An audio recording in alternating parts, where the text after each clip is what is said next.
Hello दोस्तों, कैसे हैं आप? मैं स्वागत करती हूँ आपका अपने यूट्यूब चैनल भाषा अध्ययन में।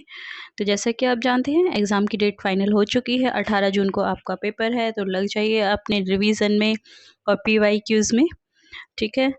आपको बहुत अच्छे से करना है, तो आपको अभी से तैयारी में जो रिवीजन है उसमें बिल्कुल भी आपको लूज़ नहीं करना है, बल्कि और थोड़ा-सा मेहनत को बढ़ा देना है। तो चलिए आज शुरू करते हैं अपने क्वेश्चंस। आज हम करने वाले हैं साहित्य शास्त्र के पीवाईक्यूज़ 2023 तक के इम्पोर्टेंट, ठीक है?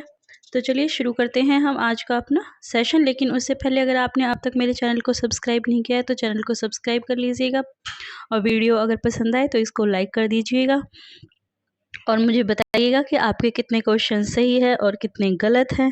तो चलिए शुरू करते हैं अपनी आज की वीडियो। पहला क्वेश्चन देखते हैं। संलक्ष्य क्रम ध्वनि के भेद हैं। ए रसादी ध्वनि, बी वस्तु ध्वनि, डी अलंकार ध्वनि या फिर सी वर्णगत ध्वनि। हाँ जी बताइए। अब तक आपका मोस्टली सिलेबस कंप्लीट हो चुका होगा। अगर सिलेबस कंप्लीट हो चुका है तो आंसर्स करने में ज़्यादा टाइम नहीं लगता है, ठीक है? तो जो पहला आंसर है वो होगा आंसर डी अलंकार ध्वनि, ठीक है? नेक्स्ट क्वेश्चन पे चलते हैं। तदिदोवो शब्दार्थों शगुन शगुन अवन अलंकृति पुनः क्वापि उक्ति किस आचार्य की है?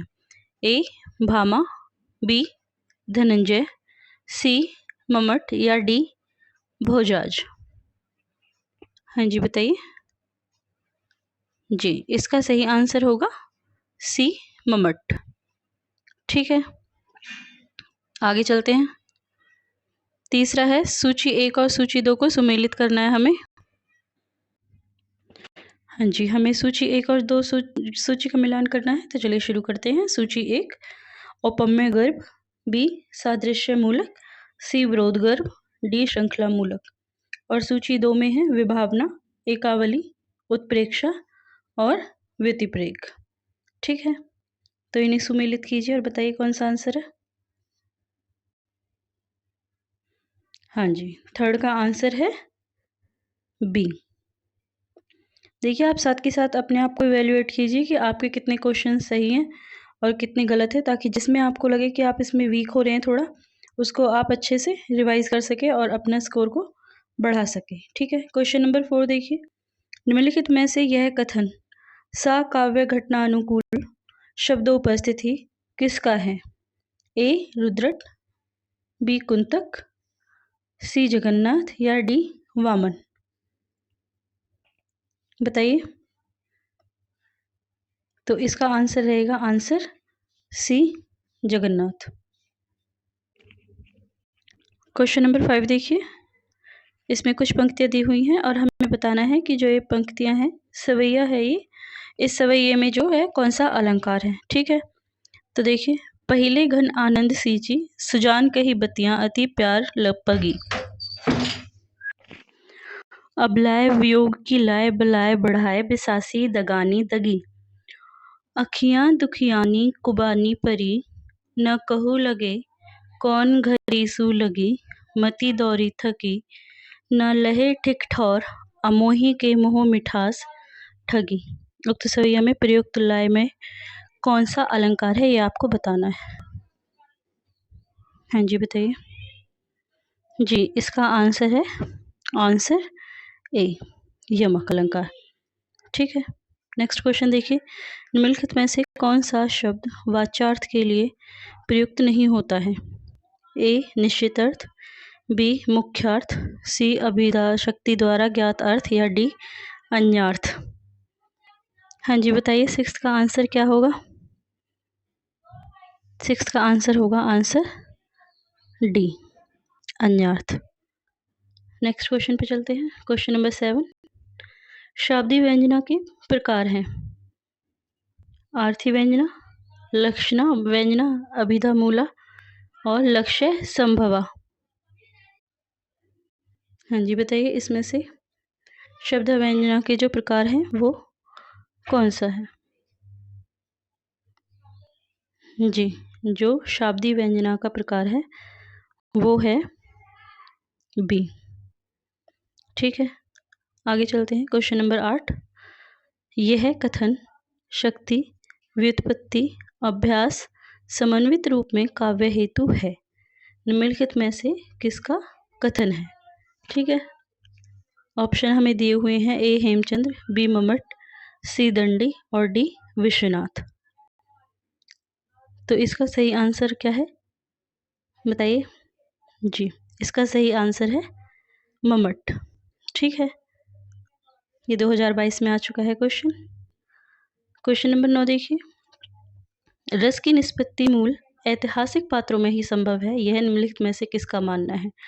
ए भट्टलोलट, बी भट्टनायक, सी शंखकु या डी अभिनवगुप्त। जी, इसका आंसर बताइए। इसका आंसर है ए भट्टलोलट। ठीक है, क्वेश्चन नंबर 10 देखिए, आचार्य क्षेमेंद्र ने काव्य के सूक्ष्म अति सूक्ष्म अवयव से लेकर उसके विशालतम रूप को ध्यान में रखते हुए औचित्य के कितने भेद निर्धारित किए हैं? आपको इसके भेद बताने हैं जो आचार्य क्षेमेंद्र ने माने हैं। 20, बी 26, सी 28 या डी 27। कितने भेद माने हैं आचार्य क्षेमेंद्र ने? तो आचार्य क्षेमेंद्र ने माने हैं भेद 27। तो आंसर हो जाएगा हमारा डी, ऑप्शन डी जो है सही जवाब है। ठीक है, क्वेश्चन नंबर 11 पे चलते हैं। मूल धातु से संबंधित वक्रता को कहा जाता है। मूल धातु से संबंधित वक्रता को क्या कहा जाता है? वर्ण विन्यास वक्रता, पद पूर्वार्ध वक्रता, पद परार्ध वक्रता या फिर वाक्य वक्रता। देखिए 2023 में आया हुआ प्रश्न है, आपको बताना है इसका आंसर क्या है। जी बताइए क्या आंसर है इसका? तो इसका आंसर होगा आंसर बी, पूर्व पूर्वार्ध वक्रता। ठीक है, आपको साथ साथ देखना है कि आपके कितने क्वेश्चन सही हो गए हैं और आपको कमेंट में बताना है कि आपका स्कोर क्या रहा। ठीक है, आगे का क्वेश्चन देखते हैं। काव्य दोष से संबंधित सही उदाहरण है। ए क्लिष्ट दोष, वेद नक्ताग्रह, जोरी अरद करी को बरजे हम खात। 2 अकर्मत्व दोष, मुख मयंक को देखकर विकसा मानस कंज। 3 दुष्क्रमत्व दोष, मारुत नंदन मारुत को मन को खगराज को वेग लजाए। 4 ग्राम्यत्व दोष, कस्ती कटी थी कनिष्क माँ, असी देती मंजली घनिष्ठ। और 5 है अप्रीतित्व दोष, हीतल बसी दुख देत है ये तेरे अनुभव। नीचे दिए गए विकल्पों में से सबसे उपयुक्त जो है हमें उसको बताना है। हाँ जी, तो उपयुक्त उत्तर का चयन कीजिए। हमें ऑप्शंस दिए हुए हैं, ए केवल 1 2 3, बी केवल 1 3 5, सी केवल 2 3 4 या डी केवल 3 4 5। इसका आंसर बताइए। तो इसका आंसर होगा आंसर बी, 1 3 और 5। ठीक है, आगे चलते हैं।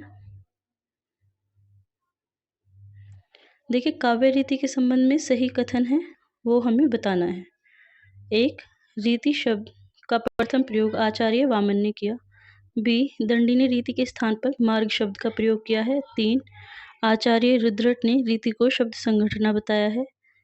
और 4 भोज ने रीतियों की संख्या 105 मानी है। और 5 हृदय के रागात्मक भावों की अभिव्यंजना करने वाली रीति गौड़ी रीति है। तो आपको इसके ऑप्शंस दिए हुए हैं, ए केवल 1 2 3, बी केवल 2 3 5, सी 3 4 5 या डी 1 3 5। हाँ जी, ऑप्शन बताइए, आंसर बताइए इसका। जी, तो जो इसका आंसर होगा वो होगा आंसर ए, 1 2 3।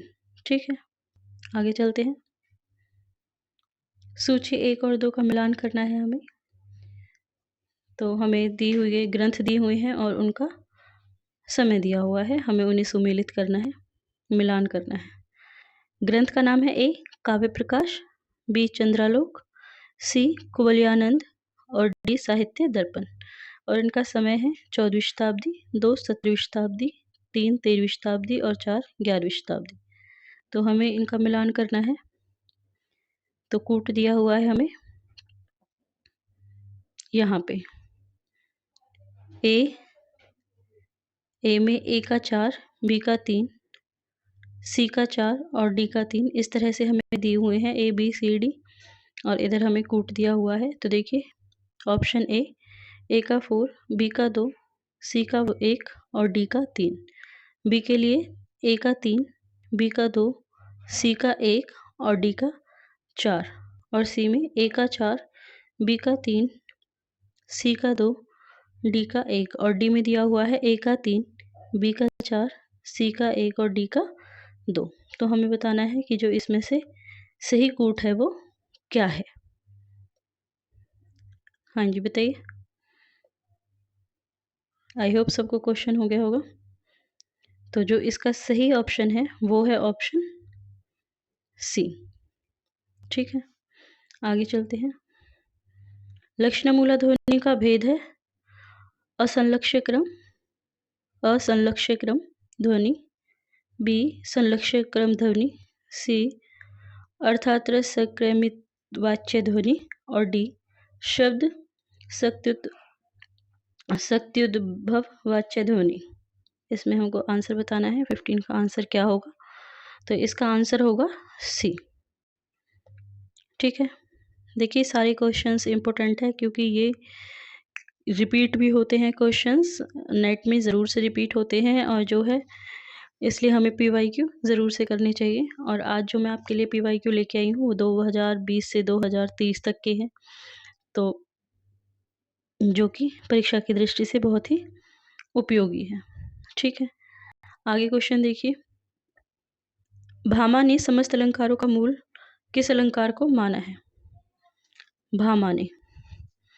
तो ऑप्शन देखते हैं, ए उपमा, बी रूपक, सी वक्रोक्ति या डी यमक। आंसर बताइए। हाँ जी, तो भामा है जो उन्होंने वक्रोक्ति को समस्त अलंकारों का मूल माना है। तो आज मैं लेके आई हूँ आपके लिए 16 क्वेश्चन। आई होप आपको क्वेश्चंस पसंद आए होंगे, और जो है आपका स्कोर भी अच्छा रहा होगा। आपका स्कोर कितना रहा मुझे कमेंट करके ज़रूर बताइएगा। और अगर आप मेरे चैनल पे नए हैं तो मेरे चैनल को सब्सक्राइब कर लीजिएगा, और वीडियो को लाइक कर दीजिएगा, और अपने दोस्तों के साथ शेयर भी कीजिएगा। और अगर आपकी तरफ से कोई सुझाव है तो उसके लिए भी आप मुझे कमेंट कर सकते हैं।